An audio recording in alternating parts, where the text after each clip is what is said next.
Почитувани, добра вечер, јас сум Сеадрис Звановиќ, вие следите уште една анализа на телевизија 24. Зборовите НАТО и ЕУ се зборови кои во последно време често се случаат во македонската јавност, како од домашните политичари, така и од меѓународната заедница. Очигледно е дека работите на ова поле добиваат нова динамика со стапувањето на должност на новата влада. Но колку таа динамика оди во вистинска и посакувана насока и колку од она што македонските граѓани го посакуваат повеќе од 25 години, а тоа е членство во Европската Унија и НАТО, е реална опција сега, кога сите велат дека за тоа постои поволна политичка клима. За ова вечерва ќе разговараме со нашите гости, тоа се двајца поранешни амбасадори, господата Мухамед Халили и Ѓорги Филипов.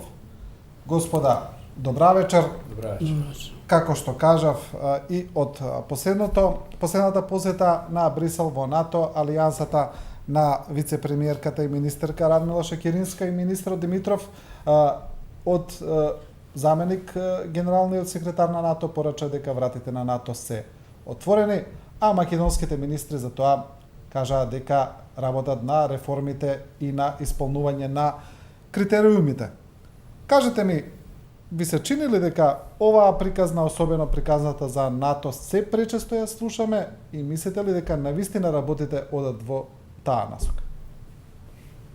Не. Да, господин Филип. Добро вечер, уште еднаш.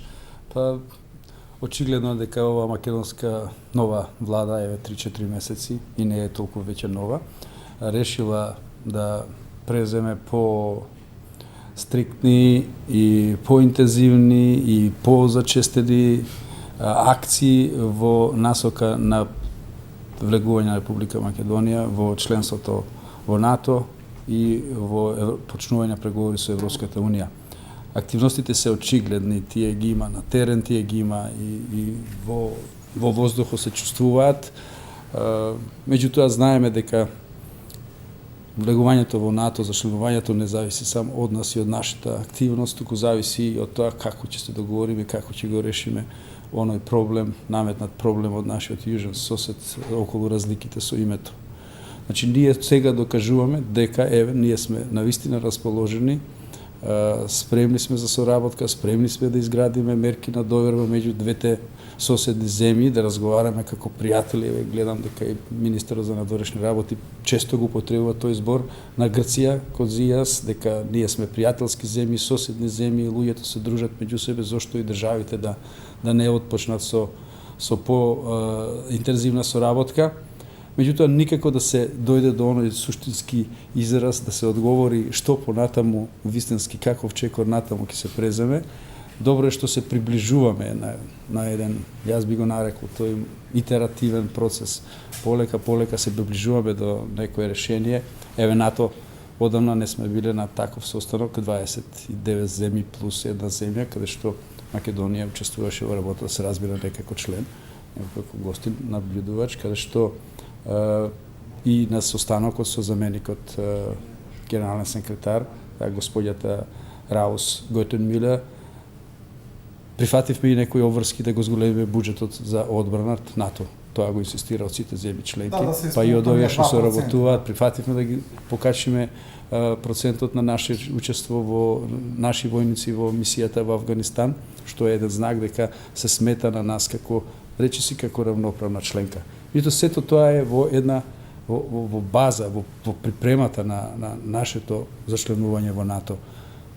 Вистинскиот одговор е и кај заменикот министер, и гледаме и министерот за надворешни работи на Грција, тоа го спомена, дека треба конечно да се седна и да се разговара за главниот проблем, тоа се разликите околу името.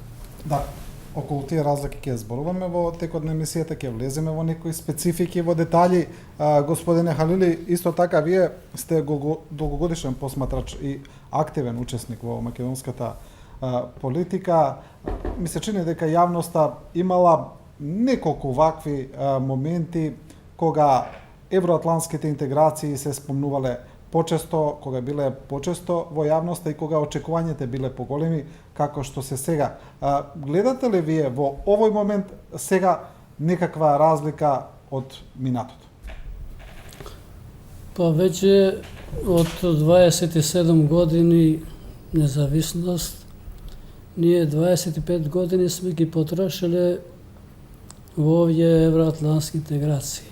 И иако прв пат сме донеле декларација за пристап кон ЕУ 93 година и за НАТО 94 година, ние 92 година сме излегле со декларација пред пратениците, односно доста Димовска беше таа, и тоа беше еден вовет во нашите аспирации и во време кога се уште не знаевме дали ќе бидеме независна држава.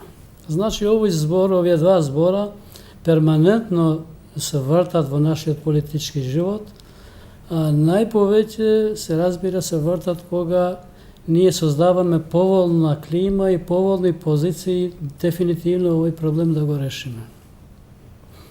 Но проблемот е подлабок него што помладите генерации мислат дека е тоа.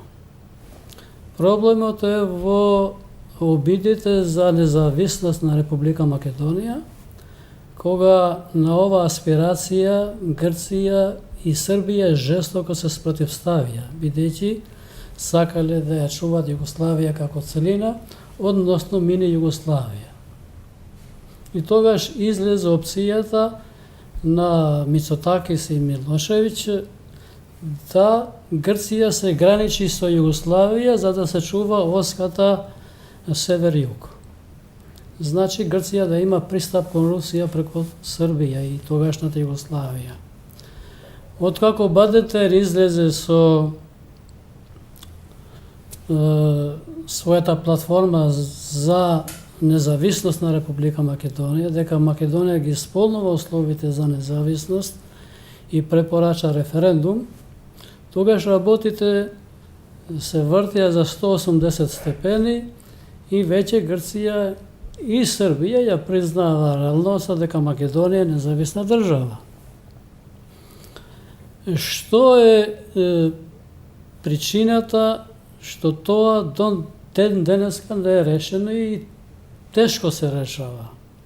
Ние сега повеќе сме ангажирани за НАТО и ЕУ, затоа што поради познатите причини последните 3 години имавме потполен застој. Значи, вие всушност ја детектирате генезата на таа блокада која трае уште веќе 2,5 децении. Да, тоа е. Инаку ако мислиме не е дека тоа е еден измислен проблем, мал проблем, кој лесно се решава, ќе се решаваше до сега. Не требаше да помина 26 години, 27, меѓутоа кога се занимавме со НАТО, 25 години се тие ЕУ и НАТО. Ние перманентно сме усвоиле национални стратегии, национална програма и за ЕУ и за НАТО, но главниот проблем е начинот на одлучување во овие две регионални организации, и во НАТО и во ЕУ. Без потполен консензус меѓу земјите членки на НАТО и ЕУ, ниједна земја не успела ден денеска да биде членка на овие две организации, ниту пак ќе успее. Да. Кога сме кај оној најтежок проблем, тоа е проблемот за името, кој што сите се согласуваат дека, како што вели господин Халил, да бил лесен, ќе бил решен. До сега во Њујорк од Обединетите нации имаше таму средба меѓу министрите за надворешни и премиерот Заев се сретна со грчкиот министар Кодзијас. Премиер Заев на новинарско прашање вели дека тој не преговарал не разговарал и никогаш не би преговарал за идентитетот во однос на спорот со името, но господинот Кодзијас во неговиот брифинг со новинарите кажа следно. Тој вели дека се зборува за името на државата, но исто така и за јазикот, државјанството и за називот на нацијата. Тука се разбира дека ова се веќе идентитетски прашања. Верувате ли вие дека можно е да се реши спорот со Грција без да се навлезе и во овие сегменти? Јас не верувам дека баш така рекол, дека токму така рекол Кодзијас, бидејќи никаде не прочитав негова изјава, ниту ја слушнав. Туку слушнав само пренесување кој што телкуваа што рекол. Да. Она што го прочитав што рекол, нема такво нешто. И има само дека е формирана заедничка комисија и драго ми е што конечно почнало да се разговара и за тоа. Значи тоа е дел од тие мерки на градење на доверба. Значи, Во брифинг. ова вест јас не верувам до крај, жалосно е, денеска и вие сте новинари, ние сме аналитичари, следиме ситуација, меѓутоа не можеме да бидеме изолирани. Формата тоа. да објасниме. Значи многу е важно како ќе се пласира таа форма кој што рекол и излегува дека секој си пласира одредена форма како му одговара на домашното гледиште, на домашната публика како ја одговара. Да, само сакав да објасниме за гледачите, значи ако бил новинарски брифинг, тоа значи дека тоа не било снимано, туку бил разговор и како што вие велите, зависи од интерпретација или од начинот на кој Апсолутно, што зашто тоа е јас разбрано, никаде да. не најдов. Јас спремајќи се од како ме поканивте, Да. не најдов цврсти докази дека навистина така било речено, бидејќи не ми е прв пат да не најдам за нешто, па се интерпретира секому како одговара. Сметам дека и ова не е баш чисто така. Значи тоа не е ни докрај дипломатски решено. Не верувам дека во овој момент кога се градат такви мерки на доверба, една од страните ќе изјави нешто такво категорично, такво остро нешто. Не е во сенсот на дипломатијата тоа. Козијас ова што го прочитав вистина што рекол, тоа е за формирањето на заедничката комисија во која што некои од новинарите пак го толкуваат за домашно, нивните новинари зборувам, Катемирини или Танеа или кој пренесува, дека е тоа заради конечно со таа формирање на таа комисија ќе се решил Македонија треба да се откаже од идентитетската тенденција која што постои во земјата, што исто така не верувам дека тоа е така кажано, бидејќи ако е таа заедничка комисија треба да излезе со заеднички ставови. Комисиите ние одамна бараме да се формираат такви комисии, многу е добро ако се сложиле. Иако не ми се верува дека за 4 месеци тие ќе ги решат тие прашања, ќе заклучат од историски, културни, научни погледи, национални, ако го рачитат тоа, мислам секоја чест. Меѓутоа не верувам дека тоа толку брзо ќе оди, зашто повеќе компонентен е проблемот. Меѓутоа, тоа е една од работите кои што се многу позитивни, почнување на градење мерка на доверба. И верувам дека во таа заедничка комисија и ние прв пат нашите експерти со грчки експерти ќе можат нешто да кажат, да се договорат нешто и тоа да се седне на некаква хартија која што ќе се обзнани. Без разлика имаме ние и лошо искуство со тоа, какви хартии не сме напишале, па една од страните ќе рече дека не ги признава во одреден момент. Меѓутоа, заради меѓународната јавност и заради специфичноста на моментот е многу важно тоа. И сметам дека тука нема ништо да изгубиме ние, бидејќи не се работи за никаков иридентизам од наша страна. Тоа што по одредени мрежи ќе се појават вакви карти, онакви карти, тоа го има, ама таман секоја нација. Добро, сега да ја прашам токму тоа. Сум бил на неколку пресконференции кај што имало грчки новинари и речиси без исклучок секогаш го поставуваат тоа прашање за иридентизмот. Што мислат, всушност во грчката јавност, што се подразбира тој македонски иридентизам? Што не мислат дека тука се прави? А тоа, што е иридентизам? Припојување на одредена територија кон друга територија. Некој мисли, ние како речеме, да речеме, наши албанци или, не знам, некој може би се чувствува и грк, или некој се чувствува бугарин, сака да речи дека добро би било тој дел од Македонија, во кој што населението се чувствува бугарско, да се припои кон Бугарија, да речеме. И тоа, такво нешто нема сега. Да. Такво нешто не постои, нити постои таков хегемонски, да го не речем, број на жители кои што живеат на одредени територии, кои што би можеле тоа да го направат. Тоа е незамисливо во денешен услов. Бидејќи во Македонија реално тоа никој не го бара, не го бара и оние тоа се измислени работи кои што одговара за тоа што не ја следи. Значи полесно се пласира такво нешто како што изгледа страшно пред своите граѓани, за да се покаже дека во право се политичарите што водат таква политика, таква строга, сурова политика кон нивниот северен сосед. Тоа нема никакви основи, нити имаме ние некаква сила, ниту физичка, ниту финансиска, ниту културна, ниту научна, да спроведеме таков процес иридентистички. Они мислат дека по автоматизам, ако се вика оваа територија, Македонија, дека Не, па имаме алудираме на нивните територии. Не го дискутирале многу пати и тие го знаат, безброј примери има и во околината, и во Европа, и во цел свет, кај што има територии што се нарекуваат со две имиња, па никому ништо. И и држави има дури со една територија, никој ниту се збунил, ниту нешто настанало, ниту некој покренал идентистички прашања за тоа. Значи, она што го објаснуваше господин Халили, тоа е основата. Меѓутоа и таа основа полека се распрснува, зашто гледаме дека Европа веќе има други гајлиња, други проблеми и доста име веќе да се бават со овој наш проблем. Значи, треба се одговори на меѓународни нови состојби во кои што Европа расцепкана, ослабена, проблем че ваму, проблем че таму, може само проблеми да ја носи незе самата во вкупната конкурентност што треба да се искаже во однос на останатите сили економски пред се во светот. Да. Господине Халили, кога зборуваме за проблемот за името, во македонската јавност влада една перцепција дека албанците се индиферентни кон тој проблем. Верувам дека за таа перцепција предонесоа изјави на некои лидери на албански политички партии кои велеа тој проблем го ставаме на македонците, нек си го решат. Вие се разбира не можете да зборувате во името на сите албанци, но ги знаете, работите, ја знаете проблематиката. Кажете ми, дали е навистина така? Дали албанците се индиферентни кон овој проблем?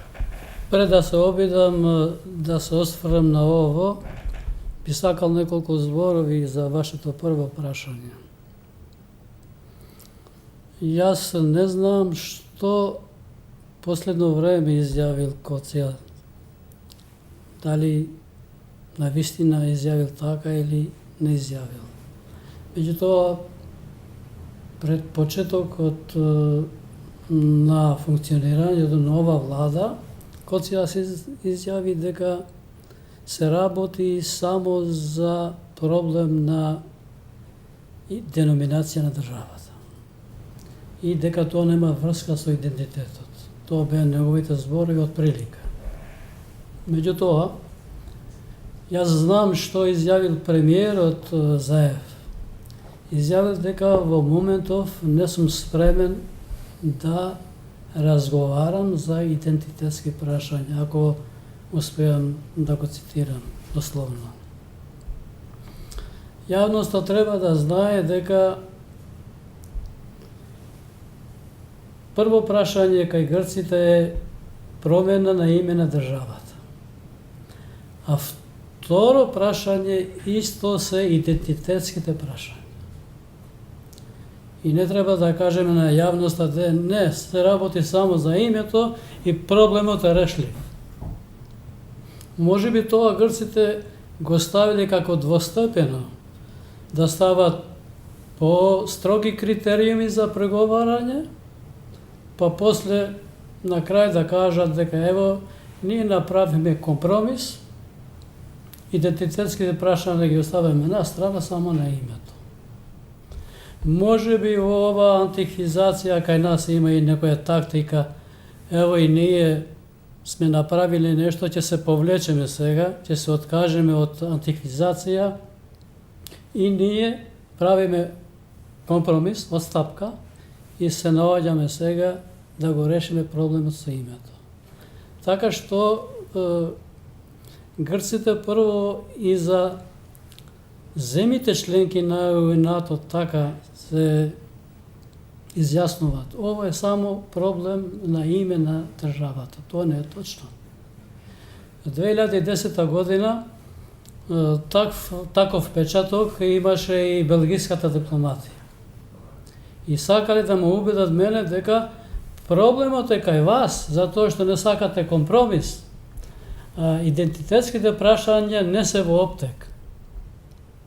И ево, ние сме спремни, и многу држави така се изразиле, ние сме спремни со оглед на нашите добри врски што ги имаме со Грција, да посредуваме. И ние направивме една стратегија, така што Люк Либаут се сретна неколку пати со нашиот МНР Милошовски и со тогашниот премиер Груевски, убеден дека грците нема да поставуваат такви услови како што се јазикот, државјанството и ознаките на државата.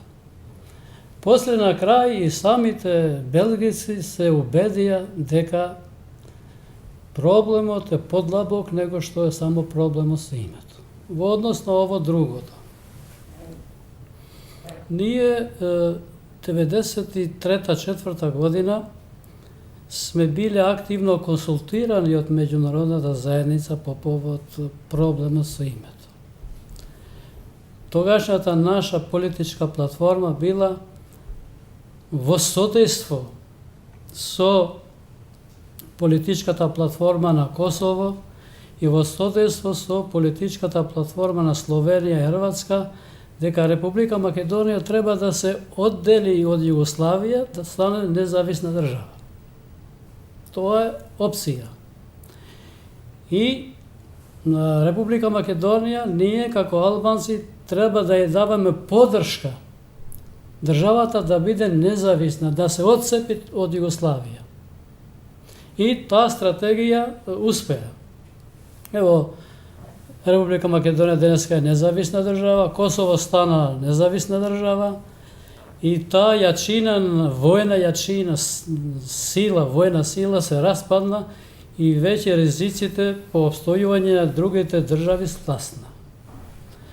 Ние тогаш сме поставиле само еден услов, како најголема политичка партија на албанците во тоа време, движење, како што беше ПДП, за нас е прифатливо во поглед на идентитетот се што е прифатливо од нашите сограѓани македонци, го почитуваме нивниот идентитет, само имаме една изнимка. Идната држава во преговорите не сме да дојде до деноминацијата Словенска Република Македонија. И тој став и ден денеска не променен, истиот. Или она Славо Македонија. Или Славо Македонија. Тука ние сме биле децидни и мислам дека и сите албански политички партии се децидни. Но ние го признаваме фактот дека македонскиот народ постои, тој е со нас, живее со нас, ние живееме со нив и нас не ни интересира грците како ќе ги викат тие луѓе кои велат дека ние сме македонци, имаме историја, имаме држава, имаме минато и така натаму. Што сакам да кажам дека ние сме блиски со нашите луѓе со кои живееме.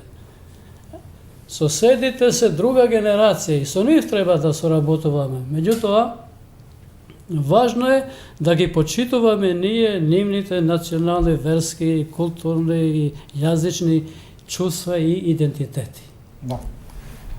Господин Филипов, одиме со она една друга теза, која исто така актуелно бара регулација. Да, елаборација, да, се разбира. Бара поширока елаборација, бидејќи вакви ставови за прв пат слушам вака јавно од некого кажани, дека никој ги рекол и некаде, бидејќи јас сум присуствувал на многу разговори, никој досега не спомнал дека ќе преговара, затоа што тоа заврши 95-та година. Се гласаше еднаш во Обединените нации за кратенката на државата, за јазикот е одамна утврдено како се вика во сите учебници, во сите студии се внесен е македонскиот јазик како посебен јазик, дека постои, тоа го докажував на некоја емисија, немам намера повторно.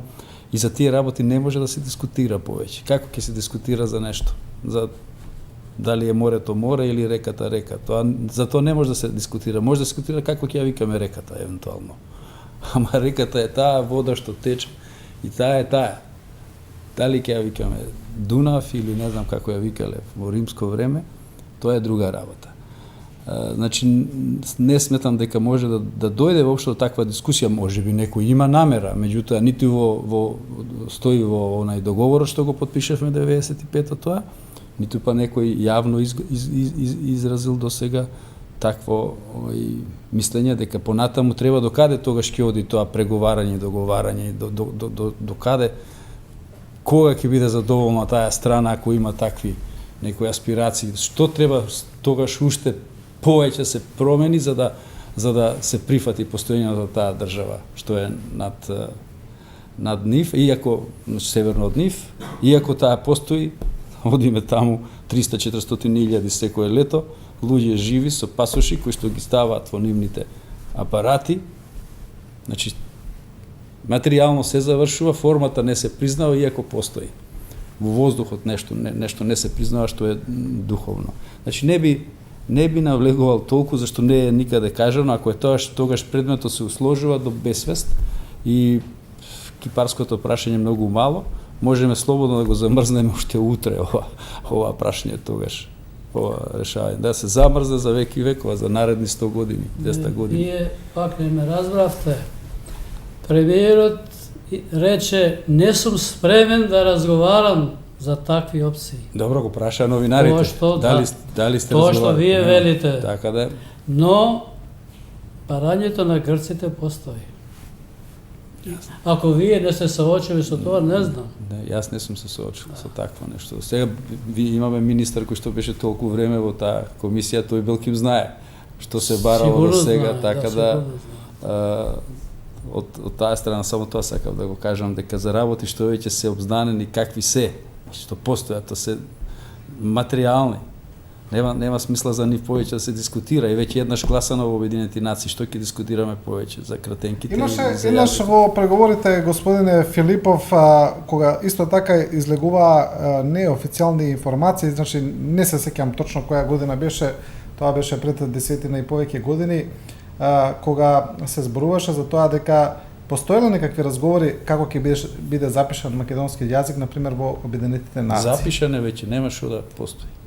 Тој е запишан, кажував сега, нема смисла ако се требаше ќе дискутираме за тоа. Не зборуваме дека Значи тој е веќе запишан, си постои код, број, како се вика, како ќе се обележува, сето е тоа кажано и прифатено од сите лингвисти на светот. Да. Добро, ние воопшто не го спориме, ние Така, тука тоа како факт, туку само дали постои во преговорите, дали грците го бараат. Тоа не знам, не учествувам во тие преговори да видат Да. Мохамед вика дека постои, ако он. Јас не може да измислувам, затоа јас спомнав име на луѓе кои учествувале во тој процес. Не можам да измислувам јас работот и тогаш има и одговорност за измислување. Добро, што е со онаа теза која исто така за која македонската влада мислам дека отворено вели дека се надева, а тоа е можноста да се влезе во НАТО без сега да се реши спорот, туку тој да се реши подоцна во некаква договорена етапа со Грција. Значи да се влезе под фиром, како што е пропишано во времената спогодба, а спорот да се реши после. Не знам како ќе биде модалитетот. Тоа би било многу добро, зашто за тоа постојат основи. Постои договор подпишан од двете страни, постои меѓународна одлука дека тој што не го испочитувал договорот погрешил и тоа би било еден убав чин од нашиот јужен сосед ако дозволи такво нешто, затоа што тој нема ништо да прекрши, всушност ќе се држи на тоа што е договорено. Тие велат дека не го дозволуваат, значи тие велат дека се против, но тука постои можност евентуално ако се создадат таква ситуација на теренот, постои можност зашто постојат сите основи за тоа и никој нема ништо да изгуби од тоа. Тоа е меѓународна организација, има во договорот пишува таму дека едната страна на другата нема да ја пречи во членство во меѓународни организации. Друго е Унија кај што е веќе тоа е територија скоро на многу заедништво има таму може да пречи во Европска унија. Меѓутоа НАТО е една меѓународна организација не толку цврста како што е Европска унија, која што гледаме треба да биде уште потцврста на новиот предлог на Макрон испратен до Меркел. Таа асоциација, односно унија сака да стане Соединените европски држави, што таму има некакво оправдување зашто се инсистира секоја земја да ги расчисти праводности. За во НАТО е тоа една меѓународна организација. Да. Како што е и Обединети нации, како што ако се согласила веќе во Обединети нации, зашто не и овде? Да. Ќе продолжиме со ова прашање, но ми сигнализираа дека мора да направиме една кратка пауза за реклами и брзо ќе се вратиме во студиото. Останете со нашата програма.